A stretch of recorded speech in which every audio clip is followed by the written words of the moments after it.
इस वीडियो के अंदर हमने बात करनी है कि हुकूमत ने कौमी असासे बेचने का फैसला कर लिया है। मुल्क को डिफॉल्ट से बचाने के लिए कौमी असासे फॉर सेल हो चुके हैं। उसके साथ साथ अगले 3 से 4 दिन जो है वो बहुत ही अहम है पाकिस्तानी मीशत के लिए और वजीर खजाना इसहाक डार के लिए, पाकिस्तान के प्राइम मिनिस्टर वजीर आजम शहबाज शरीफ के लिए और इस पीडीएम की हुकूमत के लिए अगले 4 दिन जो है 3 से 4 दिन वो बड़े अहम है। उसके अंदर इन्होंने मुआशी फैसले करने हैं। सबसे पहले आपको डिटेल्स बताते हैं कि हुकूमत ने कौन से असासे सेल करने का फैसला किया है।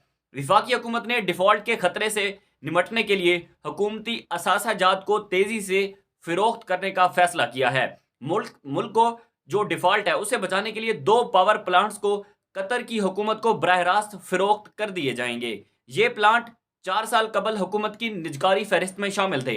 यानी कि 4 साल पहले हुकूमत ये सोच रही थी, जो उसमें पाकिस्तान तहरीक इंसाफ की भी हुकूमत है, कि इन 2 पावर प्लांट्स को जो है वो इनको वो किया जाए, इनकी निजकारी की जाए। लेकिन अब ये बराह रास्त तौर पर कतर को बेचने का फैसला किया गया है। उसकी वजह यह है कि मुल्क जो है वो डिफॉल्ट के ध्यान पर आ चुका है इस वक्त। उसके साथ साथ अब इस सिलसिले में अब ये जो जितने भी 2 असासे हैं, ये जो पावर प्लांट हैं, इनसे कितनी बिजली पैदा होती है और इनसे जब ये सेल कर दिए जाएंगे तो उसके बाद हमें क्या नुकसान होगा। इस सिलसिले में 2460 मेगावाट बिजली पैदा करने की सलाहियत का हामिल ये पावर प्लांट अब किसी बैरूनी मुल्क को बराह रास्त तौर पर फिरोख्त किया जाएगा। यानी कि इससे हम अंदाजा लगा सकते हैं कि 2460 मेगावाट बिजली इससे पैदा होती है। यानी कि अब 2460 मेगावाट बिजली, यानी कि उसमें हमारी कमी आएगी, मजीद भी हमें लोड शेडिंग का इसमें सामना होगा।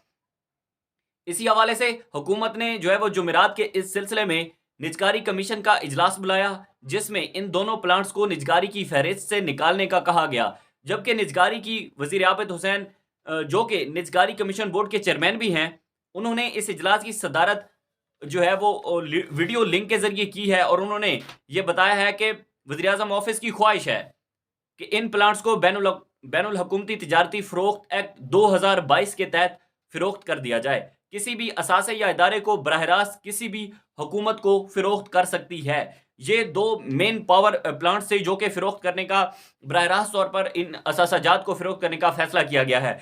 उसके साथ साथ अब ये है कि आज पाकिस्तान ने 2 कमर्शियल बैंकों को जो है वो कर्ज रिटर्न कर दिया है। इससे पहले हुकूमत दावा कर रही थी कि हम सऊदी अरब के साथ और बाकी जो 2 कमर्शियल बैंक हैं उनके साथ हम नेगोशिएशन हमारी चल रही हैं, हम वो जो कर्ज था उसको हम रोल ओवर करवा लेंगे। लेकिन उन्होंने शर्त रखी कि अगर आप रोल ओवर करवाना चाहते हैं तो इसका मतलब है कि आपको डबल पेमेंट्स देनी पड़ेगी, डबल इंटरेस्ट रेट देना पड़ेगा, जिस पर हुकूमत राजी नहीं हुई और आज वो 2 बैंकों को कर्ज अदा किया गया है। उसके बाद अब पाकिस्तान के जो ज़र मुबादला के ज़खायर हैं वो तकरीबन $4 अरब की कम तरीन सतह पर पहुंच चुके हैं। ये वो सतह है जो कि तारीख की कम तरीन सतह है। यानी कि इसके बाद अगर हम बात करें कि $4 अरब के जो ज़खायर है हमारे पास, वो तकरीबन 19 से 20 दिन की इंपोर्ट्स हम उससे जो है वो उसके बराबर हैं। 19 से 20 दिन की इंपोर्ट्स के बराबर हैं हमारे पास।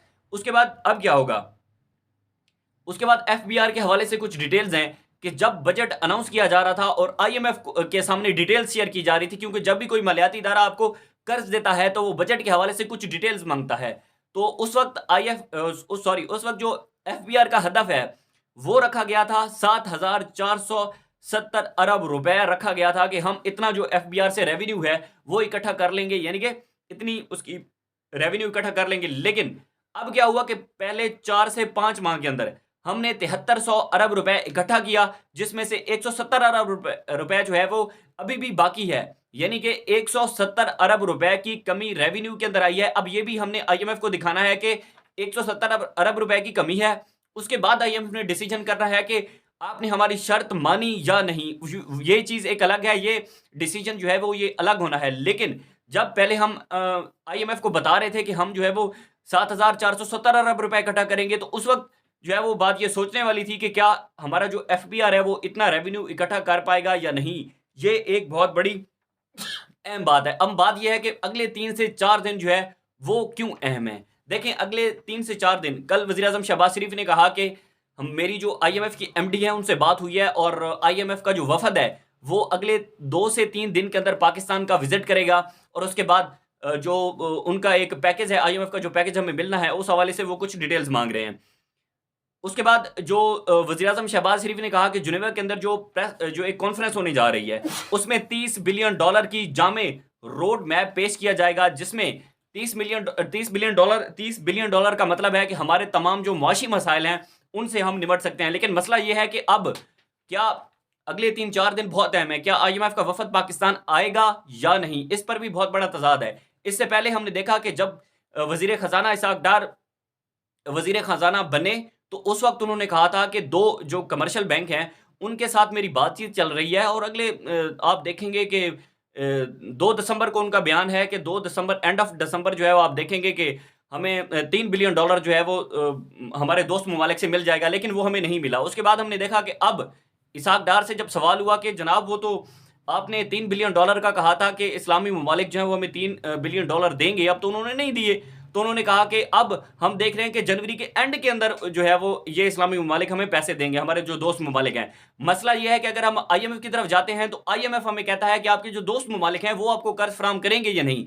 लेकिन जब हम दोस्त ममालिक की तरफ जाते हैं तो वो हमें कहते हैं कि IMF की श्योरिटी मांगते हैं कि आप हमें मेक श्योर करें कि IMF के प्रोग्राम में आप हैं या नहीं। अगर आप IMF के प्रोग्राम में हैं तो इसका मतलब है कि हम आपको पे करते हैं, अगर नहीं है तो फिर हमारी तरफ से माजरत है। लेकिन मसला यहाँ पर यह है कि हमारे वज़ारत ख़ज़ाना की तरफ से जो बयानात हैं वो बड़े अहमियत के हामिल होते हैं, जो कि 22 करोड़ का मुल्क है, लोग सुन रहे होते हैं आपको, आपकी बात पर लोग अमल कर रहे होते हैं। इसहाक़ डार ने कहा था कि मैं डॉलर को जो है वो 200 से कम लेकर आऊँगा और मेरे आने से जब मैं जहाज़ में बैठा, उसके बाद जब मैं जहाज़ से उतरा तो जितने भी कमर्शियल बैंक थे, जितने भी लोग डॉलर के साथ 2 नंबरी कर रहे थे, उनको पता चल गया और डॉलर शायद जब इसहाक़ डार आए थे तो उस वक़्त ₹2 जो है वो कम हुआ था, तो उन्होंने कहा कि मेरे आने से ये हुआ। अब यहाँ पर ये है कि अगले 3 से 4 दिन बड़े अहम हैं। आने वाले दिनों के अंदर देखते हैं कि क्या वाक़ई IMF का वफ़द जो है वो पाकिस्तान में आता है या नहीं। जिनेवा के अंदर जो कॉन्फ्रेंस है वो भी बहुत बड़ी अहमियत की हामिल है। उसमें पाकिस्तान के मुआशी मुस्तक़बिल का जो है वो फ़ैसला होना है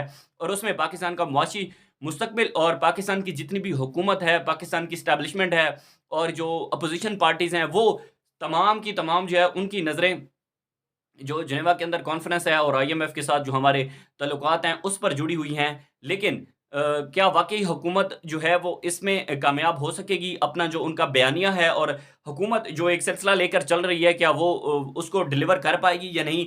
दूसरी तरफ हम देखें कि अगर हम IMF के प्रोग्राम के अंदर जाते हैं तो भी हमारे लिए मसला है कि हम उनकी सख्त शराइत हैं, सख्त शराइत नहीं मानेंगे तो IMF हमें पैसे नहीं देगा। हमारे पास $4 अरब हैं जो कि हमारे 20 से 25 दिन के हैं, उसके बाद हम क्या करेंगे? उसके बाद तो फिर आपको डिफ़ॉल्ट का ऐलान करना पड़ेगा, बाकी बचा तो कुछ नहीं हमारे पास। उसके साथ-साथ ताजरान जितने भी हैं, उन्होंने कल जो है वो एक बहुत बड़ा उनकी तरफ से बयान सामने आया, रिक्वायरमेंट सामने आई है कि पहले तो पाकिस्तान को IMF के पास जाना चाहिए। IMF के साथ उनके जो डिटेल्स हैं, उनकी जितना भी पैकेज का एक मामला है वो करना चाहिए, नहीं तो ताजरान तो बैठे हैं, बंद हो जाएँगे। रिटेल सेक्टर को आपने बंद कर दिया, 8 के बाद दुकानें बंद हो जाती हैं।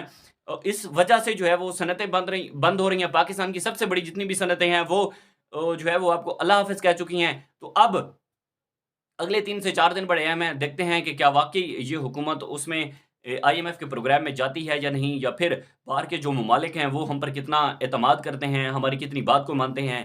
तो फिर इंशाअल्लाह जो भी आगे डिटेल्स होंगी वो हम आपके साथ शेयर करेंगे। मुझे दीजिए इजाज़त। अल्लाह हाफ़िज़।